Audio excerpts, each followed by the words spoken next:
Hello everyone, welcome back to the channel. In this video, I'm going to create a quick in-depth head-to-head comparison review about these two prop firm trading platform, which is Alpha Capital and FundedNext. So let's quickly dive into it.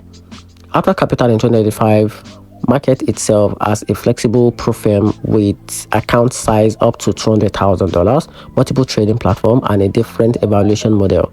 On paper, it looks appealing with decent scaling potential and varieties. The downside is credibility. Many traders report payout issues, sudden account closure, and a lack of transparency, which make it a risky choice despite the attractive offering.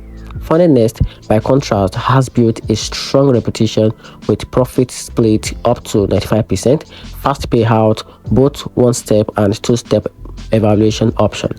Traders like its flexibility, low fee, and responsiveness support. Still, strict laws, rules, and occasional disputes over rules interpretation can be frustrating by some other people. So, in conclusion, FundedNext is the safer bet in 2025, while Alpha Capital feels like a gamble.